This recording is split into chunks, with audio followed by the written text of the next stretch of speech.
ಹಿಜಾಬ್ ಅದು ವಾಪಸ್ ತಗೊಂಡ್ಬಿಡ್ತೀವಿ. ಈಗೇನು ಹಿಜಾಬ್ ಇಲ್ಲ. ಈಗ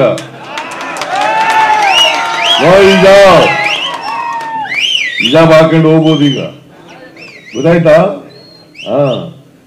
ಆದೇಶ ವಾಪಸ್ ತಗೊಳ್ಳಿ ಅಂತ ಹೇಳಿದ್ದೀನಿ ನಾನು. ಈಗ ಡ್ರೆಸ್ ಹಾಕೊಳ್ಳೋದು, ಊಟ ಮಾಡೋದು ನಿಮ್ಗೆ ಸೇರಿದ್ದು. ನಾನು ಯಾಕೆ ನಿಮ್ಗೆ ಅಡ್ಡಿಪಡಿಸ್ಲಿ? ನೀವು ಯಾವ ಡ್ರೆಸ್ ಹಾಕತ್ತೀಯ ಹಾಕೊಳ್ಳಪ್ಪ, ನೀವು ಯಾವ ಊಟ ಮಾಡ್ತೀಯ ಮಾಡು, ನನಗೆ ಯಾಕೆ? ನಾನು ಊಟ ಮಾಡೋದು ನಾ ಮಾಡ್ತೀನಿ, ನೀವು ಊಟ ಮಾಡೋದು ನೀವು ಮಾಡ್ತೀಯ. ಅದು ನಿಮ್ಮ ಹಕ್ಕು, ನಾನು ಮಾಡ್ತೀನಿ. Very simple, very simple. ನಾನು ಧೋತಿ ಮತ್ತೆ ಜುಬ್ಬ ಹಾಕತ್ತೀನಿ, ನೀನ್ ಪ್ಯಾಂಟು ಶರ್ಟ್ ಹಾಕಿದ್ರೆ ಹಾಕೋ. ನೀನು